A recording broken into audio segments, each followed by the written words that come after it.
Cannabis Common Sense, the show that tells the truth about marijuana and the politics behind its prohibition.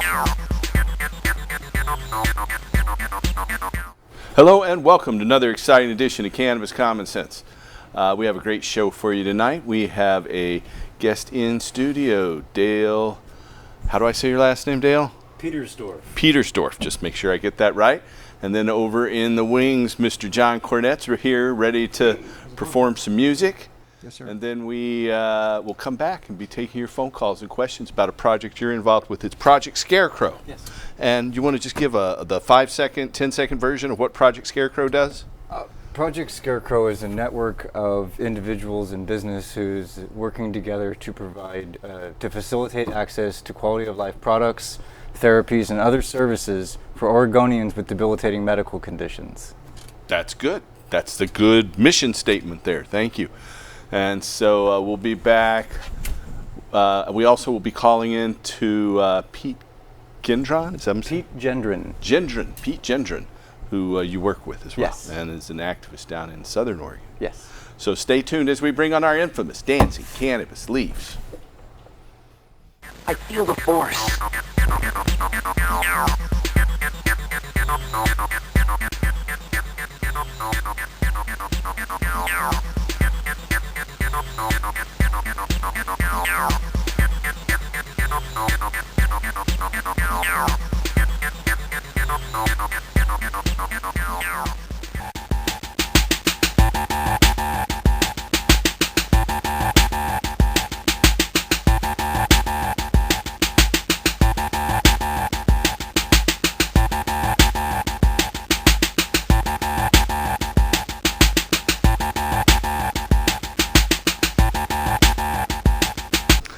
Our first story tonight is from Illinois. Just today, the Illinois legislature passed a new Cannabis Regulation and Tax Act, the first time a state legislature has done that. With Illinois Governor Pritzker's signature, Illinois will become the first state in history to legislatively legalize and regulate cannabis sales. From Springfield, Illinois, just prior to the closing of the 2019 legislative session, both chambers of the Illinois State House passed the Cannabis Regulation and Tax Act, HB 1438, to legalize cannabis and regulate its production, manufacture, and distribution. Cannabis criminalization in Illinois is coming to an end.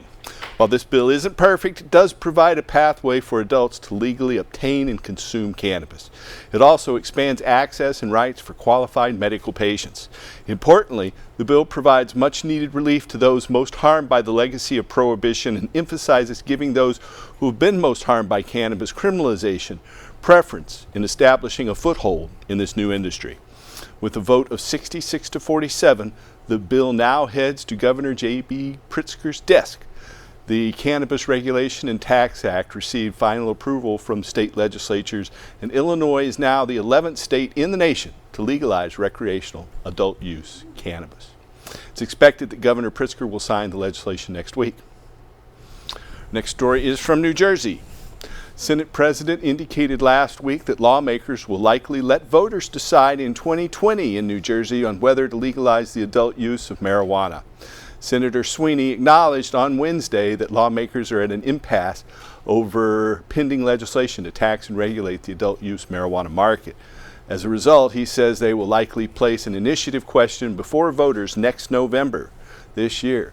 Assembly and Senate lawmakers were initially expected to decide on the issue in March. However, plans for a Senate floor vote were pulled after it became apparent the measure lacked majority support in the legislature's upper house. Lawmakers are still anticipated to move forward with votes later this year on legislative efforts to greatly expand the state's medical cannabis access program and to facilitate the expungement of past low-level cannabis convictions. According to a February poll conducted by Monmouth University, 62% of New Jerseyans believe that the possession and use of marijuana should be legal, and 74% support expungement of past marijuana convictions. From Arkansas, qualified patients now have limited access to medical cannabis products after the state's first licensed dispensaries began making sales last week. Arkansas voters initially approved medical cannabis access by a statewide initiative in November 2016. Under the law, qualified patients may obtain both herbal preparations of cannabis and infused cannabis products from state licensed dispensaries. Products must be derived from plants harvested by one of 5 state licensed cultivars. To date, only one cultivar is operational. 2 additional cultivars are expecting to harvest their initial crops this summer. Nearly 12,000 patients are licensed in New Jersey to participate in the Medical Cannabis Access Program. Arkansas is one of 33 states that legally permits medical cannabis access. In Colorado, Governor Jared Polis on Wednesday signed into law 2 new cannabis bills that will change the face of the marijuana industry in Colorado. One establishes cannabis delivery regulations for the state, and the other legalizes commercial cannabis tasting rooms and bring your own cannabis establishments. The Denver Post reports. Governor Polis was praised by cannabis activists for signing the bills. His predecessor, Governor John Hickenlooper, a Democrat who's now running for president of the United States, vetoed similar legislation for cannabis tasting rooms and 2 other cannabis bills last year. Options for home delivery and social use lounges could start appearing throughout the state by January 2020. Both of the new laws, however, will only apply to jurisdictions who opt in for the changes. And some localities, like conservative-leaning Colorado Springs, home of the Air Force's Military Academy, lobbied hard for the ability to opt out of the new cannabis regulations. Jordan Wellington, who helped craft the legislation, said, quote, "I think for cannabis consumers it's a step toward equal treatment under the law." New court ruling in the Second Court of Appeals, federal court happened today, and the federal court ordered the Drug Enforcement Administration to promptly consider marijuana rescheduling or else. A federal appeals court gave medical cannabis patients and reform advocates a small but significant procedural victory on Thursday, ruling that it would hold open a case challenging the scheduling status of marijuana under federal law. In essence, the court is putting the federal government on notice that it must, quote, promptly, end quote, make a decision on marijuana rescheduling so that those that rely on its medical benefits don't unduly suffer. A group of patients and advocates filed a lawsuit against the Justice Department in U.S. District Court in 2017, alleging that the Schedule I status of cannabis under the Controlled Substances Act poses serious health risks and unfair economic disadvantages. The court dismissed the case last year, siding with the government in its scheduling determination and shooting down each of the plaintiffs' claims. The court also determined that unique circumstances apply, particularly as it concerns the 2 children plaintiffs who argued that federal law jeopardizes their health and creates legal uncertainty. U.S. Circuit Judge Guido Calabresi wrote for the majority, quote, "We're troubled by the Drug Enforcement Administration's history of dilatory proceedings. Accordingly, while we concur with the district court's ruling, we do not dismiss the case, but rather hold it in abeyance and retain jurisdiction in this panel to take whatever action might be appropriate if the DEA does not act with adequate dispatch," end quote. In other words, the appeals panel could have simply upheld the lower court ruling and dismissed the case, but instead it will keep the matter open so it can take action if the DEA fails to appropriately consider a change to marijuana's legal status within a reasonable amount of time. The case is unusual, the court wrote, because among the plaintiffs are individuals who plausibly allege that the current scheduling of marijuana poses a serious or life or death threat to their health. From the Caribbean and St. Kitts Island, adults in the Caribbean island nation of St. Kitts and Nevis, with a population of 55,000, may legally consume cannabis in private, according to a ruling from the nation's highest court. The court determined that the provisions outlawing the blanket use and possession of cannabis infringed on citizens' constitutional freedoms. The ruling does not negate existing laws outlawing the trafficking or sale of cannabis. St. Kitts Attorney General now has 90 days to comport island law to the court's order. Last year, justices in South Africa issued a similar verdict upholding the adult consumption of cannabis in private as constitutionally protected behavior. Also, the Mexican Supreme Court has ruled 5 times that using cannabis is an inherent human right. Also from Colorado, seniors who report having consumed cannabis within the past year say that it improves their overall quality of life, according to survey data published in the journal Gerontology and Geriatric Medicine. Researchers from the University of Colorado School of Medicine surveyed 274 older respondents with a mean age of 72.5 years, regarding their cannabis use patterns. The authors reported, quote, past year marijuana users reported improved overall health, quality of life, day-to-day functioning, and improvement in pain, end quote. The respondents were most likely to report using cannabis to treat symptoms associated with arthritis, as well as back pain, anxiety, and depression. Respondents also frequently reported consuming various formulations of cannabis, such as edibles and topical products. The authors concluded, quote, surveyed older persons aged more than 60 who have legal access to recreational and medical marijuana describe multiple patterns of use of marijuana in the past year, and the majority felt that marijuana use had an overall positive impact on their quality of life, end quote. The findings are similar to those of prior surveys showing increasing rates of cannabis use among seniors, many of whom report that it provides significant improvements to their quality of life. This study, Patterns of Marijuana Use and Health Impact, a survey among older Coloradans, appears in this month's edition of Gerontology and Geriatric Medicine. Out of Vancouver, Canada, drivers testing positive for the presence of THC in their blood do not possess a significantly increased risk of being responsible for non-fatal motor vehicle accidents, according to data published in the journal Addiction. Investigators from the University of British Columbia compared the likelihood of crash responsibility in drivers testing positive for THC and other substances as compared to drug-free drivers over a 6-year period from 2010 to 2016. The researchers reported, quote, in this multi-site observational study of non-fatally injured drivers, we found no increase in crash risk after adjustment for age, sex, and use of other impairing substances in drivers with THC of less than 5 nanograms per milliliter of blood. That's active THC, not the metabolites. For drivers with more than 5 nanograms of THC per milliliter of blood, there may be an increased risk of crash responsibility, but this risk was statistically non-significant and further studies required. Our findings suggest that the impact of cannabis on road safety is relatively small at the present time. By contrast, the authors reported, quote, there was a significantly increased risk for drivers who used alcohol, sedating medications, or recreational drugs other than cannabis, end quote. The drivers who tested positive for concurrent use of cannabis and alcohol possessed a higher risk of accidents as compared to drivers who tested positive for alcohol alone, a finding that's consistent with some other studies. This study, Cannabis Use as a Risk Factor for Causing Motor Vehicle Crashes, a prospective study, appears in this month's edition of Addiction. Our next story is out of Washington, D.C. Over 70% of registered voters support sealing records of those convicted of violating federal marijuana laws, according to nationwide polling data compiled by the survey research firm GBA Strategies and commissioned by the Center for American Progress, a conservative think tank. 71% of the respondents, including 80% of Democrats and 69% of independents and 62% of Republicans, support legislation to automatically seal the records of individuals convicted of marijuana or other nonviolent drug offenses if the person's completed his or her sentence and has not committed another criminal offense, end quote.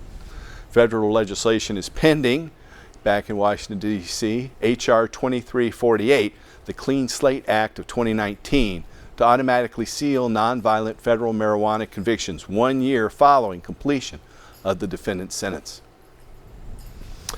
And from Ontario, Canada, roadside oral fluid detection devices are ineffective at accurately identifying past cannabis exposure, according to literature published in the journal Public Health.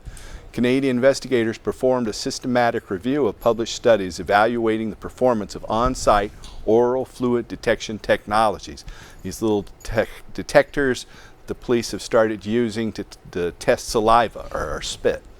They reported that available devices do not meet acceptable standards of sensitivity and accuracy, that products lack standardization, and that there is no known, quote, correlation between THC concentrations of oral fluid and the level of impairment, end quote.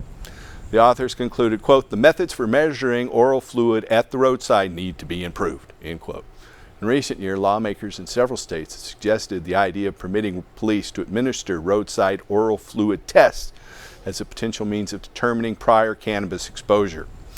This study, an oral fluid testing device, is effective for roadside detection of recent cannabis use, a systemic review, appears in this month's edition of Public Health.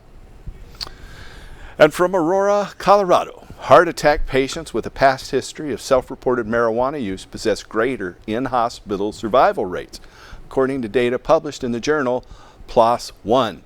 Investigators from the University of Colorado School of Medicine Division of Cardiology compared the hospital records of over 3,800 heart attack patients who acknowledged having consumed cannabis or had tested positive for it to those of over 1.2 million similarly matched controls.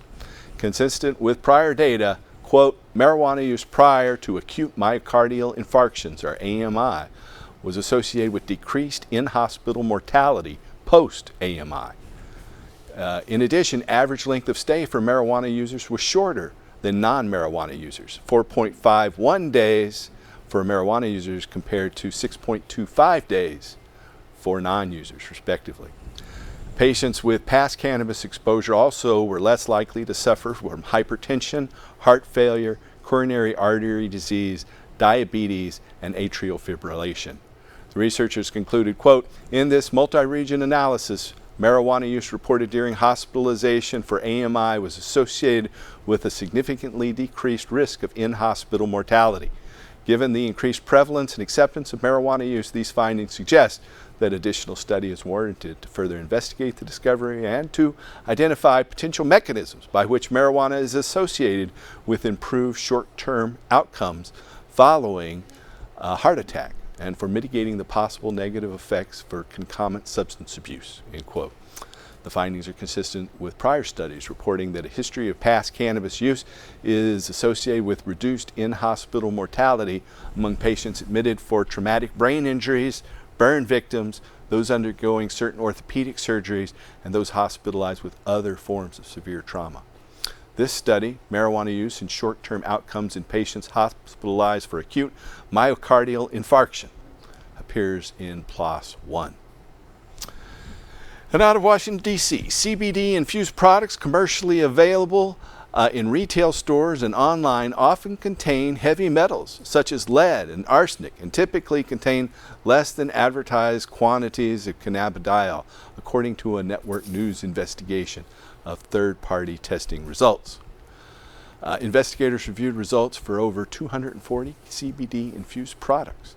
Their analysis determined that 70% of the products were found to be, quote, highly contaminated with heavy metals like lead and arsenic, herbicides like glyphosate, and a host of other contaminants, including pesticides, end quote. In addition, quote, more than half of the products tested contained percentages of CBD that were inconsistent with the product's labeling. Some products tested negative for any trace of CBD. So let the buyer beware out there in the freewheeling CBD market. And out of Boston, Massachusetts, members of Massachusetts' Cannabis Control Commission decided late last week to advance plans to regulate social marijuana use facilities. Regulators voted 3-2 in favor of the proposal, which seeks to establish pilot programs in a dozen self-selected cities throughout Massachusetts. However, implementing the plan will require additional legislative action from lawmakers. To date, only Alaska has enacted statewide regulations governing on-site marijuana consumption sites, and now Colorado has just signed new similar legislation that won't go into effect until January. Similar legislation to establish marijuana hospitality spaces just passed in Colorado. Earlier this month, city officials in Las Vegas approved municipal ordinances to license on-site consumption spaces. And also in San Francisco, they allow on-site consumption. Our last story tonight is from La Jolla, California. The administration of THC enhances the analgesic effects of oxycodone and other analgesics and opiates, according to preclinical data published in the journal Neuropharmacology. A team of investigators at the Scripps Research Institute in California assessed the efficacy of THC and oxycodone in a group of male and female rats. Researchers reported that the co-administration of both substances produced greater pain-relieving effect than the administration of either substance alone. The authors concluded, quote, together, these data demonstrate the additive effects of THC and oxycodone and suggest the potential use of THC to enhance therapeutic efficacy and reduce the abuse of opioids, end quote. Clinical data published last year by Columbia University researchers similarly reported that the co-administration of inhaled cannabis in subtherapeutic doses of oxycodone produces enhanced analgesic effects in human subjects. The authors stated that the results highlighted the opioid-sparing effects of cannabis. In jurisdictions where marijuana is legally available, patients frequently acknowledge reducing their use of conventional medications, specifically opioids and benzodiazepines, after initiating cannabis therapy. This study, Delta-9 tetrahydrocannabinol attenuates oxycodone self-administration under extended access conditions, appears in this month's edition of Neuropharmacology. That is the end of our hemp news segment tonight, and John Cornett is standing by ready to sing the praises of cannabis. That was long news, and it's interesting you It ended was. up on that story because I totally represent that situation. You know, I use oxycodone for breakthrough pain. I'm not ashamed to admit it, even though I'd like to be off that stuff. I have a failed fusion L4-L5S1, and I have congenital disc disease, and I got a bunch of stuff messing up my back, so I need that extra kick. I'm sorry. Anyway, hey, check it out. A rose by any other name is still a rose, and this song is called Ameriganja.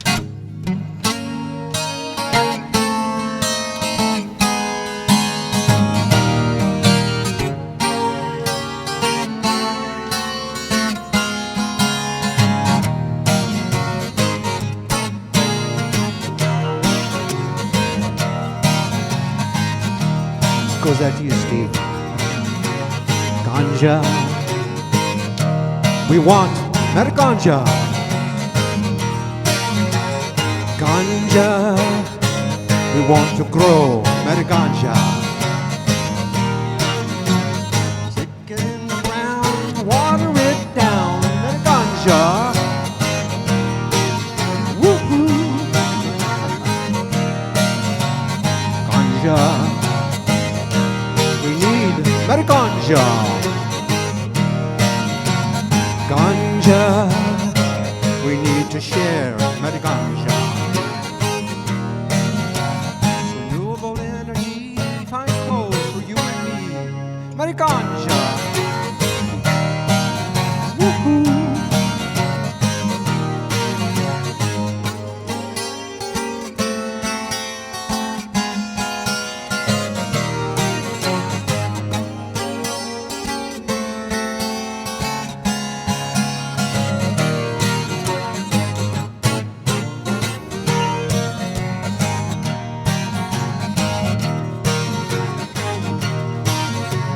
Ganja.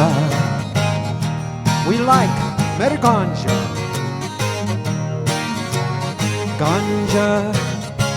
We like to use Ameriganja. For food or medicine, prohibition must end. Ameriganja. Woohoo. Ganja. We want Ameriganja. Ganja. We want to use Ameriganja. That's right. Sometimes we get high. Sometimes we do get high. Ameriganja. Woohoo.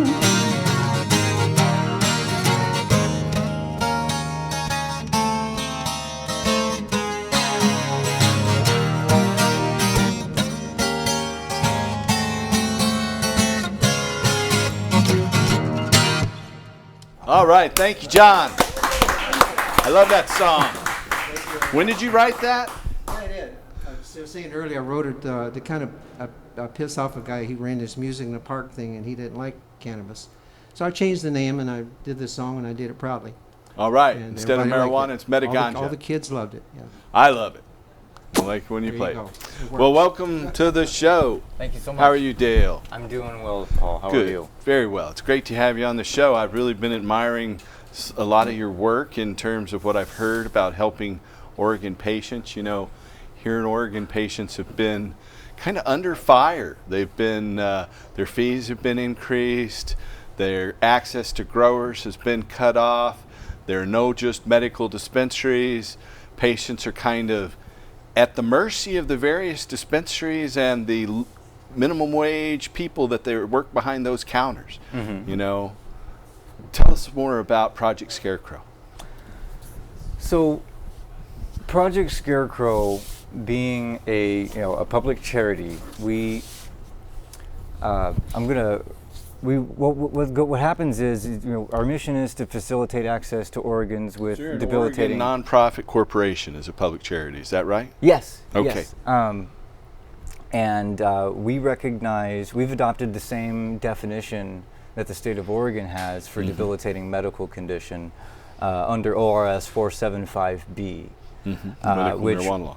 Yeah, which says that any Oregonian that is qualified to have a patient card with the Oregon Medical Marijuana Program may be qualified for patient membership with Project Scarecrow, especially those who qualify for reduced OMMP card fees by currently being enrolled in SNAP, OHP, if they're receiving SSI benefits, or by being a veteran of the U.S. military.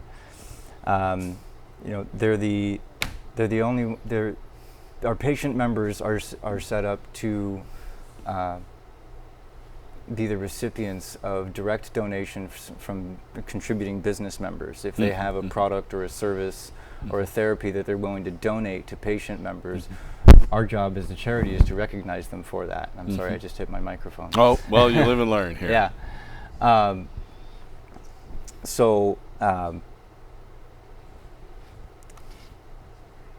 And so the thing is the Oregon legislature already has laid out a pathway for OLCC producers, processors, and retailers to donate cannabis and cannabinoid products directly to OMMP registered patients. That hasn't been implemented much, though. It's not been incentivized. No retailers or producers or processors, very few have actually taken advantage and recognized this pathway for donation. I think they should realize that doing that, there's your website. We have it up on the screen, or your Facebook page, I believe. That's the Facebook page, yep. It's got your website on there as well, projectscarecrow.org. Yes. But I think we have Pete Gendron standing by as well. But, I think dispensaries could receive a lot of positive publicity and make recreational users want to visit them because they're helping sick and dying patients. Wouldn't that be something? That would be. And I know some of them are starting to do that, but it's not enough yet. Project Scarecrow essentially is a packaged way for businesses and public supporters to be recognized for helping patients. That's great. So you work with Pete Gendron. I think we have him on the phone. Yeah, let's get him on. Pete, are you there? Good evening, gentlemen. Thank you very much for having me. Hey, we're glad to do it. I've been wanting to get you on the show here, even and now just in voice. Someday you've got to come down to the studio. I am currently stationed about 4 hours away from you, but I'll be up in your neck of the woods next week. All right. Well, maybe we can do it then. We'll see. So have you been able to hear what Dale's been saying there? Yes, indeed. Good. So tell us about your work with Project Scarecrow. Yeah, absolutely. And I'd like to start by doing that on putting a finer point on what you were just articulating, Paul. There is a aspect of Project Scarecrow that is designed specifically for both our production and our retail partners in this effort. When you're in a highly competitive market like Portland, as a retailer or as a product provider, you need to be able to distinguish yourself in the marketplace. And one thing that Project Scarecrow allows these producers and retailers to do is to have a visible aspect to their business of community involvement through their giving back to the community with Project Scarecrow. That seems to be critical in this crowded marketplace, like you said.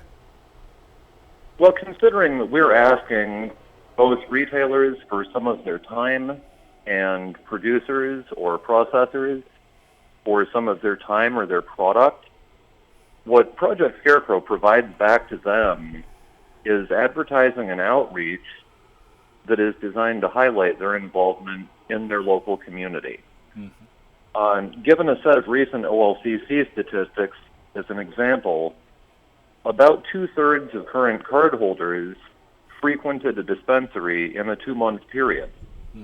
And when you're trying to distinguish yourself from the competition in that marketplace, having Project Scarecrow in your front window and on your shelves is the product that you have available for your clientele is a way to visibly advertise the participation of the retailers and of the producers and their contribution to the medical community and the program that allowed Measure 91 to exist.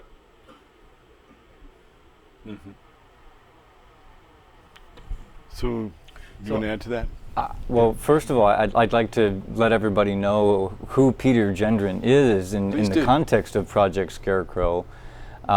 He is our Chief Officer of Operations, and he's been involved in the cannabis community and especially the regulatory process for quite some time. I met him back in 2014, and when he was just starting to come to Salem and advocate on behalf of patients' rights and farmers. So. Right. And Pete, didn't you run for office down there in Southern Oregon? I did run for county commissioner in my county in 2018, yes. Right. And you talked a lot about marijuana reform, and your county is one of the 2 biggest producers of medical marijuana in the state, all right? You're either in Jackson or Josephine? I'm located in Josephine County, and we're both at the top of the list when it comes to medical production and when it comes to currently hemp production, and we're right up there with OLCC production as well. And Josephine County particularly has the inability to fund law enforcement in that county, right? They don't come even to rape calls, I think. Isn't that correct?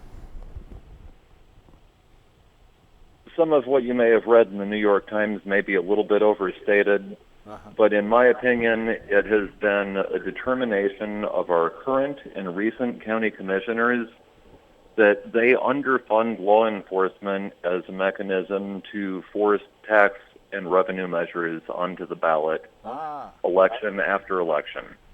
I see. And so do they get those tax and revenue measures to pass? And if so, what do they do with the money? Generally speaking, they don't. We've had a couple of them pass, but they're striking out about 80% of the time, just like they are with the cannabis cases that they've initiated down here as well. Well, thank goodness for that. So most juries are acquitting in those cases, you're saying? Well, in the particular ones that I'm referencing in recent history, the county was taken to the Land Use Board of Appeals and to the appellate court and lost in both cases. They brought another case to a U.S. court, and they lost in that case as well.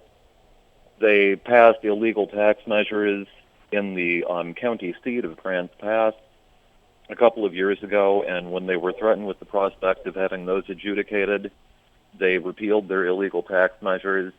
They don't have a really great track record. Yeah. I've heard about that in several cases. Well, it sounds like a challenging environment. Yeah, and it's a crying shame because we're not going back to a resource extraction economy, and I talked about this during my campaign. We need this business. When we're at the top of the ladder when it comes to medical producers, OLCC producers, and now we're approaching 200 hemp registration licenses in this county, it's really counterintuitive for the people that say that they're so broke to continue to do everything they can to thwart the development of the industry that can save our economy. Right, and our environment, and some of what's left of the biosphere for future generations. Absolutely. Yeah. And when it comes to Project Scarecrow, we may be high on the production numbers, but you have to remember this is also one of the poorest counties in Oregon, in an area where a disproportionately high percentage of the population could benefit from Project Scarecrow's distribution services. Well, Pete, I would like you to stand by for just a moment. We're going to run a little video here, and we'll be back to take more questions and talk some more here in just a moment. So stand by. Viewer, we have a video from our associate, Jorge Cervantes, that he made in Barcelona, Spain, about 2 months ago at Cannabis, talking to an old cannabis activist. Stay tuned.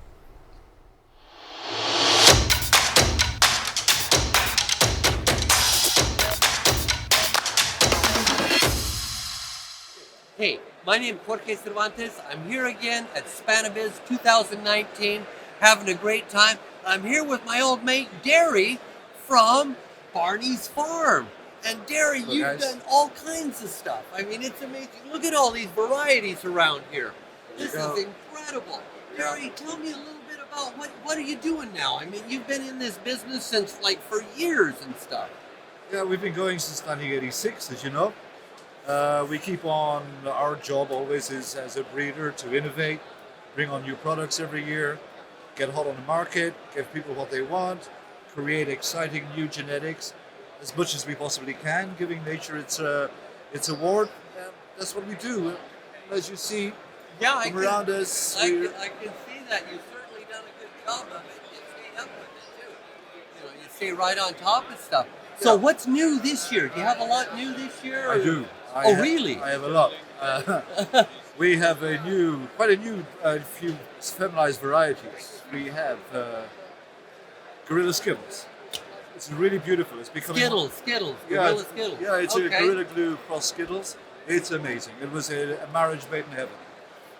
We brought a new blue gelato out, shishka berry, strawberry lemonade, pink kush, the old pink kush. We finally made seeds from our pink kush.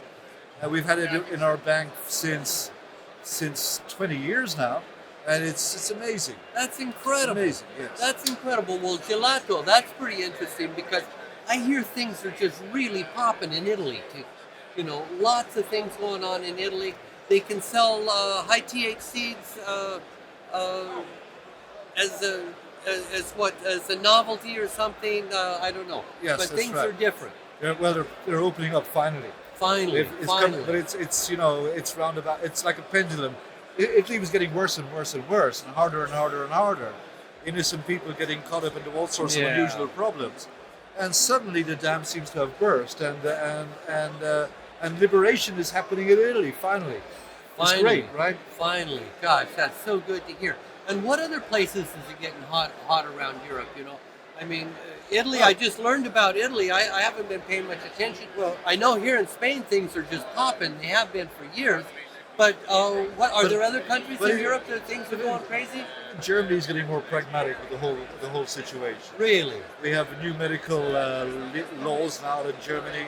There are discussions in Parliament about how to regulate for recreational use. Really? We know one thing about the Germans: when they do something, they're going to do it correctly. That's true. And I think they will do it. They will study it much more. But there are studies now going on at a high political level.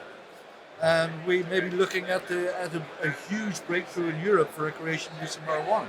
Boy, it's about time. We really need that. If that happens, Europe will fall. Good. Because Germany is the one that is. They do everything. It's the saddle on the horse. Yeah, it really is. Yes. It really is. And what about other countries?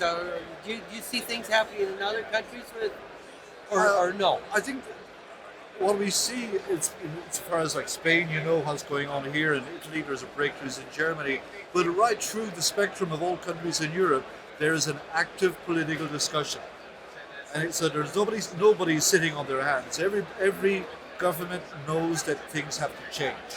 Wonderful. And we see it in Ireland. In Portugal already is very well advanced, but you see it in the Eastern European bloc. In Luxembourg. Luxembourg, right, yeah, that's so true. I mean, they're legal now. Legal. Luxembourg is legal. Guys, go to Luxembourg. Yes. Not too many of you, it's small, you all won't fit in there, but it's good.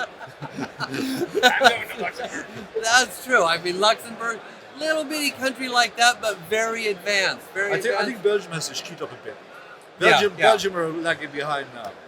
Yeah, Really just- they've always been a different country, They though. have, You know, yes. everything's got to be done on a community basis there, and Yeah, it takes yeah. a bit of time and stuff. Well, it's time. You know, and what about Brexit? Is that making any problems for you or anything? You know, I mean, that's different. Well, it's the known unknown, isn't it? Yeah, I mean, nobody God. knows. I mean, what's happening there? I don't think they know themselves. You have to rely on these politicians to not do something stupid, right? So, but Does that go in the same sentence? I wonder. well, you know? yeah, you see it. You see it yeah. on a daily basis, but it's kind of scary. But we don't know. We don't know what's going to happen to our market over there.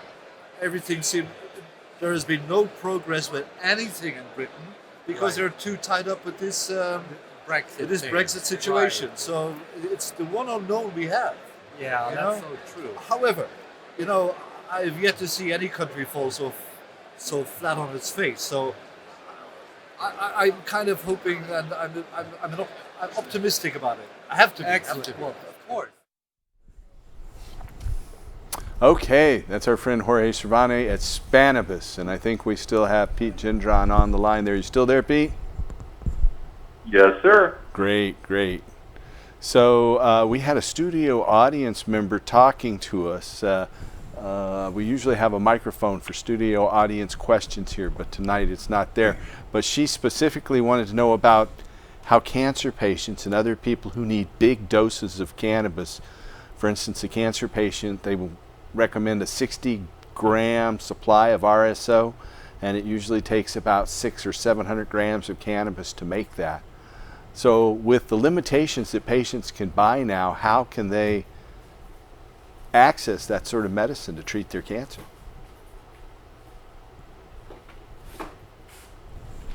Directly, the OLCC has unfortunately put into place rules that prevent them from going and purchasing that as a patient tax-free at dispensaries. So I know for a while there was a limit of 1 ounce. You know, they're up for years. Patients could possess 1.5 pounds. Then when the dispensary system for medical patients was put into place, I think it was 2015, then they allowed purchase of 1.5 pounds until about 1.5 years ago. And then they just abruptly cut it down from 1.5 pounds, which is 24 ounces, down to just 1 ounce a patient could buy in a day. And I think that's been increased now to 8 ounces. Isn't that correct? Now a patient can buy several ounces per month from a dispensary or a OLCC retailer, right, since we basically don't have any dispensaries left. However, the same prescription on distribution from a processor or a producer does not exist. So by working with our processing and our production partners, we anticipate being able to deliver larger quantities to patients in need within the structure the OLCC has provided for us. That's what we need. That's especially patients with cancer. Did you want to say something, Dale? Yeah, I also wanted to include that as a charity, you know, we have, you know, once we start receiving some funding and we're able to afford such. So you're a things, we can- 501c3 now. We are a 501c3. So people who make donations to Project Scarecrow can use a tax deduction. They can claim a tax deduction if their donation meets the appropriate parameters. I believe, if I'm not mistaken, I believe that an individual donation that is $75 in cash value or more can be claimed on an individual tax return as a charitable donation. Or more. Or more, yes. Yeah. Yes, the minimum, you know, that we have to give a tax deductible receipt. The cutoff is $75, I believe. And so basically that means if they have, let's say, $100 tax deduction, that means $100 of their income is non-taxable. And depending on what their tax rate is, they'll save a percentage of that on their tax bill or increase their refund. Yes, that would be an excellent question for our Chief Financial Officer. THCF was started as an Oregon nonprofit corporation and IRS designated 501c3 nonprofit from 1999 until 2008 when the IRS changed their criteria and marijuana groups were not allowed anymore. And with our name, the Hemp and Cannabis Foundation, they pulled our nonprofit status. Oh my. Yeah, it was kind of nasty. But what do you do? Continue We're still an on. Oregon nonprofit corporation. People can make donations, but they weren't tax deductible. Not at the federal level, but Yeah. at the state level, yes. Yeah, Well, that's something. that's true. That's true. Pete, did you want to say anything about that? Well, as the operations officer, I'm also in charge of compliance, and my history on this end goes back to, the short history begins working with the OLCC in a crucial role on the Licensing, Compliance, and Enforcement Committee back in 2015, and then moving on from there. I know that the hurdle seems almost insurmountable, but as of this date, we have all of the appropriate federal paperwork.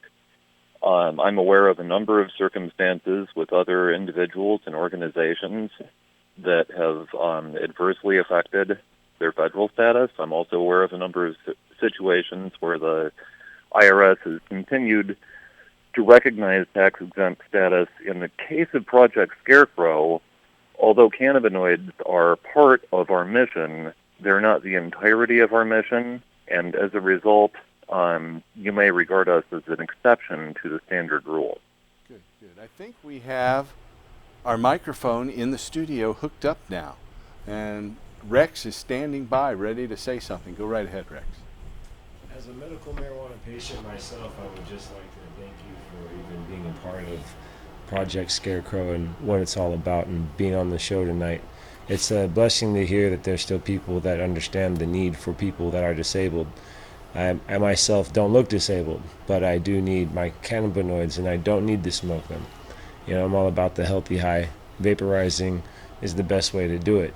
As a patient, that's how I do it. You know, I've learned over time it's the only way to do it. So, I mean, I'm very grateful for you guys doing what you do. I just want to thank you very much. Thank you. So we have a very short 30-second video about the Oregon Hemp Convention that happens here in Portland next weekend. I'll be one of the speakers at that on several panels on Saturday, a week from tomorrow. So let's run the little 30-second video and we'll be right back after this.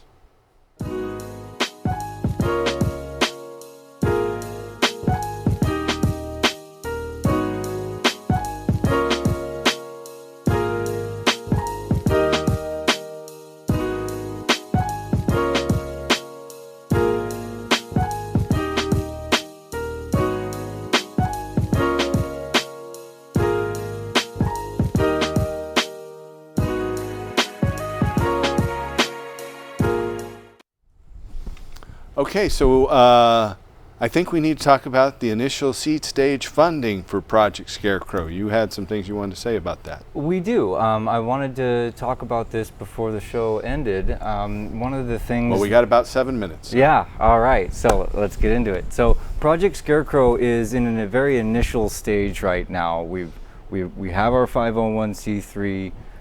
We have a board of directors. We have a website. And but what we don't have is one of the things that we need is to really get us going full speed is a card printer, a membership card printer.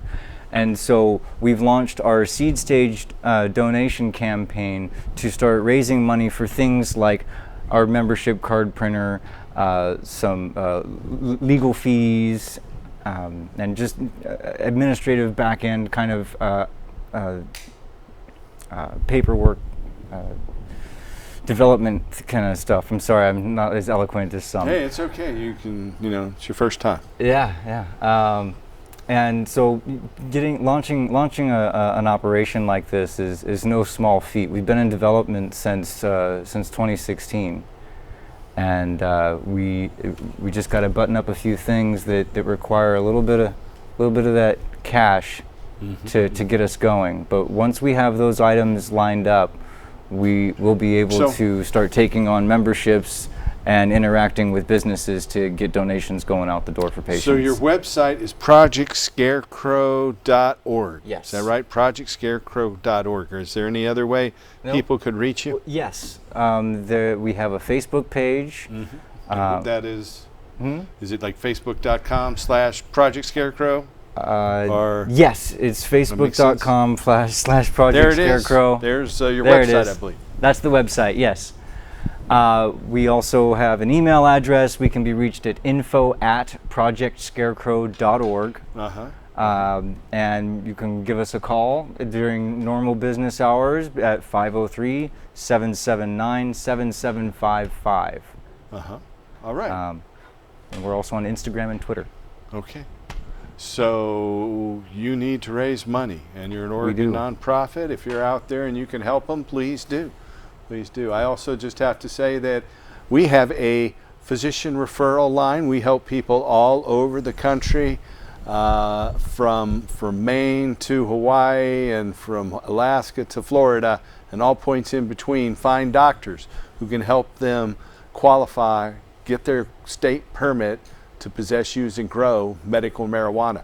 If you're watching us out there and you need help finding a physician, then call our office phone number. That's 503-235-4606. Again, that number is 503-235-4606. There, it's popped up there now.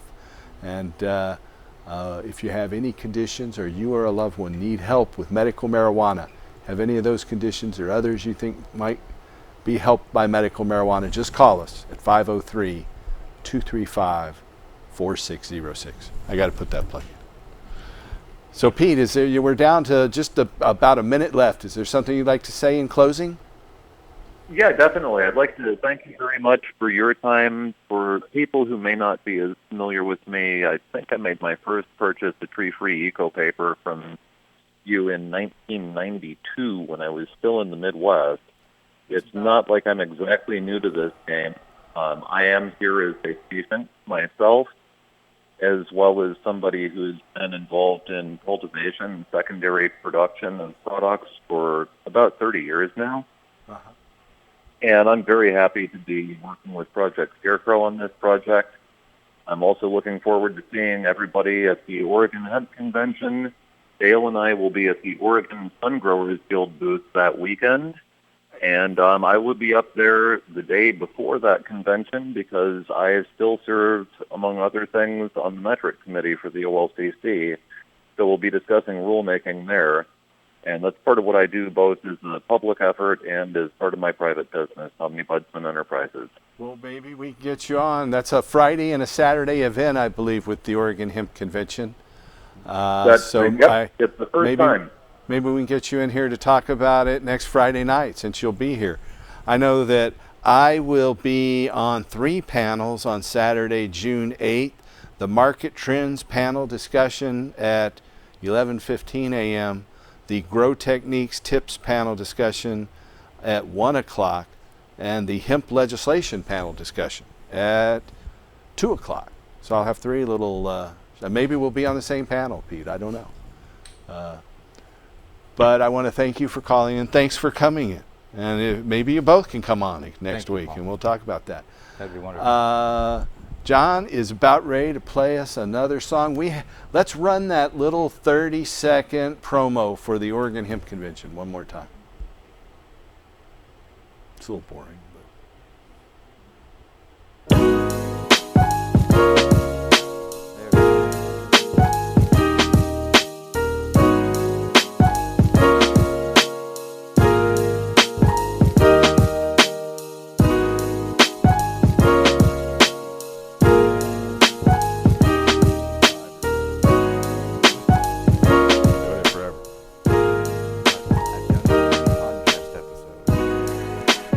All right, I want to thank you guys for watching. Mr. John Cornett will be there. Thank you very much, Dale, for coming on, and we'll be talking more about Project Scarecrow next week.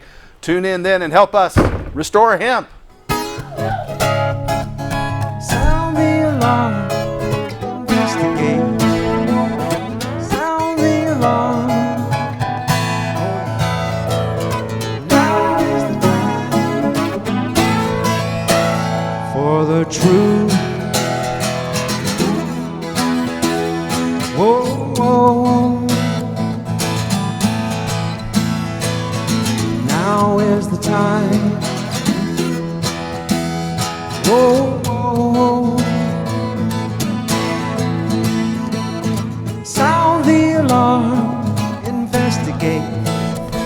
Yeah. Sound the alarm, re-educate. Now is the time, yeah, for the truth. Whoa, whoa, whoa. Now is the time.